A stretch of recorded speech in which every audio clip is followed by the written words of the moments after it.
সালে মুখ্যমন্ত্রী মমতা এসে 750 টাকা ভাতাটা এসে 1000 টাকা করা হয়েছে। সেই 2011 সাল থেকে এখন পর্যন্ত 2026 পড়ে গেছে, তো এই 1000 টাকাই আছে। আমাদের ওই অবস্থা, আমাদের কোনো কাজ কাম নেই, আমরা কোনো কাজ করতে পারি না। 5000 টাকা ভাতা করলে আমাদের কোনো রকম চলবে। লক্ষ্মীর ভান্ডার বেড়েছে, বেকার যুবদের জন্য 1500 ভাতার ঘোষণা হয়েছে, অথচ বাড়েনি প্রতিবন্ধীদের ভাতা। ভাতা বৃদ্ধির দাবিতে পথে নেমে প্রতিবাদ প্রতিবন্ধীদের।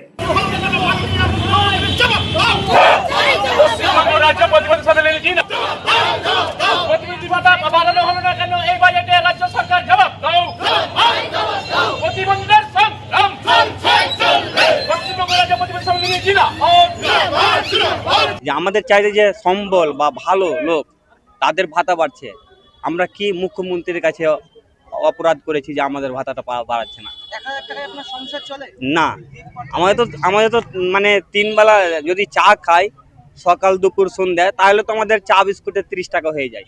কেউ 2 হাতে ভর দিয়ে খুঁড়িয়ে খুঁড়িয়ে হাঁটলেন, কারো বাহন ট্রাইসাইকেল। দৃষ্টিশক্তিহীন ব্যক্তিটিও অন্যের হাত ধরে পথে। বুধবার দুপুরে বহরমপুর শহরের রাজপথে একজোট হলেন মুর্শিদাবাদ জেলার বিভিন্ন প্রান্ত থেকে আসা বিশেষ চাহিদা সম্পন্ন এক ঝাঁক মানুষ। প্রতিবাদে গর্জে উঠল পশ্চিমবঙ্গ রাজ্য প্রতিবন্ধী সম্মেলনী মুর্শিদাবাদ জেলা কমিটি। অন্য রাজ্যে আপনার ধরুন, কোন রাজ্যে আপনার 3000, কোন রাজ্যে 3200, কোন জায়গায় 5000, আর অন্ধ্রপ্রদেশে 6000 টাকা। আমাদের পশ্চিমবঙ্গের মাত্র 1000 টাকা। আমি আপনার মাধ্যম দিয়ে জানাতে চাই মাননীয় মুখ্যমন্ত্রীকে যে আমাদের 1000 পরিবর্তন করে 5000 টাকা মানবিক ভাতা বৃদ্ধি করা হোক। মিছিল প্ল্যাকার্ড হাতে স্লোগানে উঠল ঝড়। মিছিল শুরু হয় প্রতিবন্ধী সম্মেলনের জেলা দপ্তর থেকে। শহরের বিভিন্ন এলাকা ঘুরে শেষ হয় টেক্সটাইল কলেজ মোড় সংলগ্ন চৌতারার সামনে। পশ্চিমবঙ্গ রাজ্য প্রতিবন্ধী সম্মেলনী মুর্শিদাবাদ জেলা কমিটি কি চাইছে? প্রতিবাদ আন্দোলন কি আরো জোরালো হবে? লক্ষ্মী ভান্ডার 500 টাকা বাড়িয়েছে, সিভিক পুলিশদের বাড়িয়েছে, বেকার যুবকদের 21 থেকে 40 বছরের ছেলেদের 1500 টাকা করে বাড়িয়েছে,